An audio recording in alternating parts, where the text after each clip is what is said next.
Once the desire arises, we become a slave to them. It's just that we say, oh, these are my desires. How are these your desires when you never desired them? Do we desire our desires? No, they just come. And where do they come from? They come from influences, they come from conditioning, and they arise from the bodily configuration. And once they arise, we act as if we own them. We say, oh, this is my desire. And then we run after those desires. And 1,000 others are running after the same desires. And if we succeed in the competition, we say we are special. No, we are not. Can you question desire itself? And when you question desire itself, then you learn the right desire. And that's where joy is. That's where the highest pleasure is.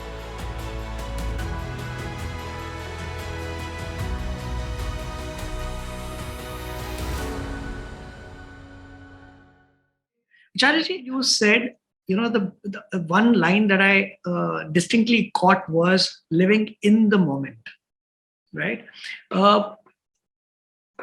If you look at healthcare today, doctors keep telling the patients that they need to avoid stress. BP ho gaya, avoid stress. And patients are at a loss of knowing how to do that.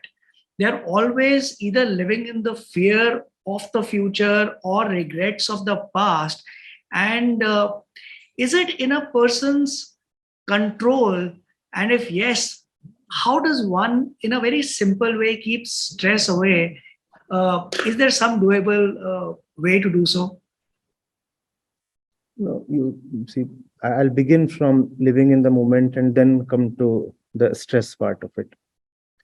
You see, living in the moment is a very, very misplaced phrase and an idea that's being implemented at the wrong place. A philosophy that is being touted to the wrong audience. There is nishkam karma, action without the desire for returns. And when you are into desireless action, when internally you are that kind of a being who picks up the right work, the right action, the right project, the right battle, and gives everything to it without worrying for the results, just because the work, the job, the action is worth it, then and only then are you entitled to not worry about the results and live purely, blissfully in the moment. Living in the moment is the prerogative of a Nishkam Karma Yogi alone. Then there is the whole lot of us commoners. Our actions are from the center of desire. So our actions are sakam. Kam means desire, sakam means with desire. When you are working with desire, in fact, it is very, very advisable that you do not live in the moment, because you are anyway not. Desire is always pointing at the future. No, that's where the fruits of the desires are expected. So when you find that you are being carried away by desire, when you find that you are being powered by desire to do something, dictated by desire to do something, then you must necessarily look at the future and ask yourself, what will be the consequences? Now, what is happening is that people who are acting purely out of their blind, ignorant, even animalistic desires are using this phrase, living in the moment, to avoid looking at the future. It's like going to a restaurant, ordering a huge spread without looking at your pocket and saying, I just want to enjoy the moment. I don't want to think of the size of the bill. but the bill will indeed come. That's the law of Prakriti. No. And then you cannot say, oh, I was living in the moment. I didn't worry what would happen tomorrow. Looking at tomorrow is the sign or characteristic of fearful people. I'm bold enough to just enjoy the present moment and leave the future with abandon. You cannot do that. So you see, these are two different centers. The one who is dedicated to something extremely important, very, very sacred, automatically starts living in the moment. Then this does not have to be taught to him. Living in the moment then is not an objective. It is a byproduct. The objective is to serve something that is extremely lovable, something that you know to be unavoidable, indispensable in your deepest understanding. You have paid deep attention and you have come to see something that you just cannot avoid or turn your back to. And you take it up. You take it up because it calls you, it cannot leave you, it just grips your mind. So you dedicate yourself totally to it. You offer yourself as sacrifice to something extremely important or extremely lovable, whichever we want to put it. If you are a Gyan Yogi, you will say you are giving yourself to the truth. On the way of love, you will say you have been arrested by something extremely lovable. Now is the only possibility of living in the moment, because now you are helpless. Even if you want to think of the future or the consequences, you just cannot. You are in love or you are in duty, and that duty is the essence of dharma. I have to do it. It's a holy battle. I have to fight it. Even if I want to think about the consequences, it won't matter, because irrespective of the consequence, I have to fight it. So there is no point wondering about the future. Irrespective of the future, this has to be done. Now, this is Nishkam Karma Yoga, and Nishkam Karma Yoga alone is living in the moment. And the fundamental thing then is desireless action. Living in the moment is a natural consequence, or you could say a corollary, a natural corollary of Nishkam Karma Yoga, desireless action. But it's a travesty when the usual common mind starts talking of living in the moment. You should not live in the moment. When people come to me and talk of these things, living in the present, etc., I say, avoid that. Just do not live in the moment. See how you are living and worry about your tomorrow. Because the kind of actions, the kind of life, the kind of mind that you have, it's getting you into trouble constantly. But it's just that the trouble is not very visible today. Now look at tomorrow. And if you have any ability to visualize, you will see that you are moving towards the edge of the cliff. Right? So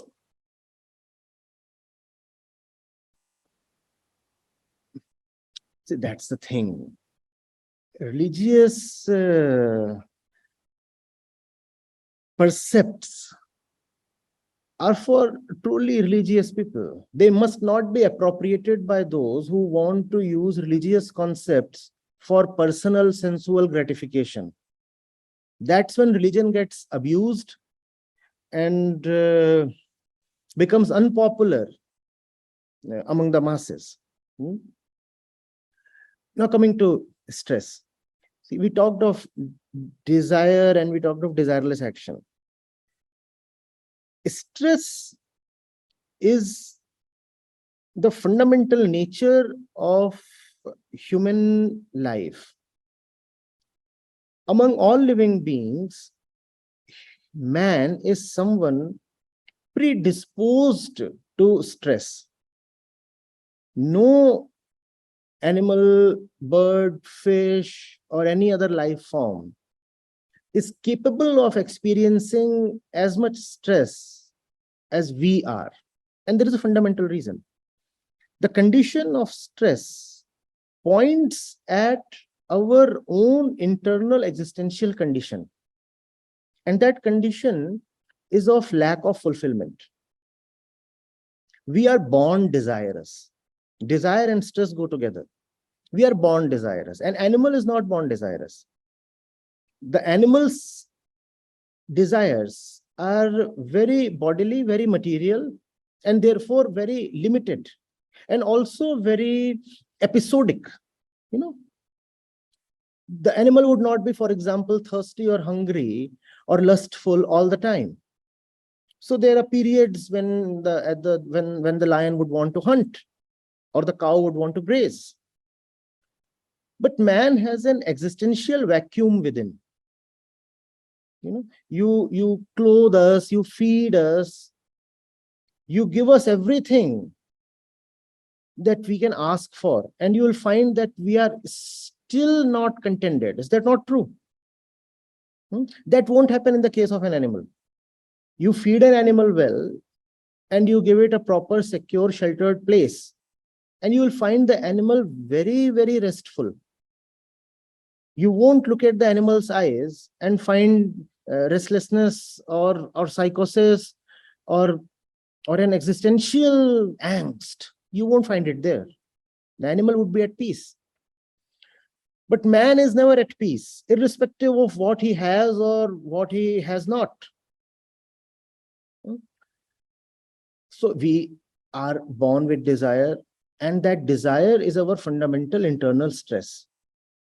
Now, that stress is not necessarily something bad, because it is that desire, that stress, and I'm equating the two for the purpose of this conversation, because it is that particular desire, stress, that can elevate human consciousness, provided the stress is channelized in the right direction. People talk of being desireless, but before you become desireless, you ought to have the right desire. In fact, that is the definition of the right desire. The right desire is one that leads you towards desirelessness. Similarly, there is the right stress and the wrong stress. The right stress is that which leads you towards freedom from stress. And that's the ultimate goal of all spirituality. The state of mukti or anand, where there is no stress, where there is just that simple, subtle joy. Nothing loud about it. Nothing gross or coarse about it. The simple, subtle, ordinary joy of existence. That's the destination. But one has a long way to go before the destination. And you cannot travel that way without having the right fuel and the right motivation. Now, right stress is the right fuel and the right motivation. And by that, I do not mean that one needs to take on additional stress. What I'm saying is one is born with stress. So one cannot just discount stress as something that conditions give you or that comes to you occasionally or incidentally. No, that's not true. Stress is inbuilt in the human system. Stress is, you could say, the fundamental nature of the ignorant consciousness. The thing is to understand that stress, to ask yourself, what is it that my desires are really calling out for? And then, like an expert navigator, turn your desires towards the right end. And all that will involve stress. all that will even involve suffering. So what to do with suffering? One cannot wish it away. It is there. Put it to the right use.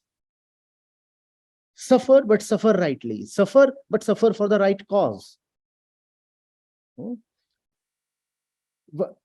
Our very condition is of strife. You are born in a battlefield. So fight, you will. Fight, you have to. Now, fight on the wrong side. On the right side, that is. Be very cautious where the right one is and how to know falseness. It becomes quite tempting to talk of being stress-free or desireless or cool, composed, retired, tranquil. These are beautiful words. But these things cannot just come to you, sitting where you are. These are the ultimate things our mind, our consciousness is clamoring for. One has to work really, really hard. And that's the right purpose of desire. To lead you to the place that will justify your life, your birth. And the place that justifies your life is also the place, the scriptures say, that relieves you of death. If life is given a true purpose, if life is lived rightly, then one attains deathlessness. Not that the body will not die, in a spiritually metaphorical sense. So when a stressed out being comes, one has to ask, what is it that you are so worried about? What is it that you are so worried about? Kabir Sahib will say, for example, if you have to be worried, then worry about Ram. And his Ram is the formless, attributeless, one truth. He will say, it's not that you are worried. That's not the problem. The problem is that you are worried about something so petty, so trivial. Why don't you worry about something that's indeed consequential? All right, you are afraid. Now you are afraid that someone is taking away 200 rupees that belong to you. Now about that you are afraid and angry and you have all those. But why don't you worry when your entire life is being wasted? See how you are living. See how you are spending your days and nights. And your entire life is being wasted. Now, is the worth of those 200 rupees more than the worth of this life that you have? That's what saints ask you. So do worry. Do repent. And do cultivate desire. But cultivate desire for that one thing that the saints would sometimes call as Ram, sometimes as Hari. The gurus would call that as the Lord. So that's that one thing worthy of one's desire, and that sublimated desire is then called as spiritual love. So if one is stressed out because one is not attaining mukti, I would say, all right. At least the intention is pure. But if one is stressed out because the share market has fallen by 0.04%, then I'll say, sir, you need to reconsider what you are so worried about and concerned about. So if I understand correctly, it is about, raising your level of consciousness, mindfulness, and also find the purpose, the right purpose that makes all the things that you worry about or the stresses that you have worthwhile. Of course, of course. Yeah.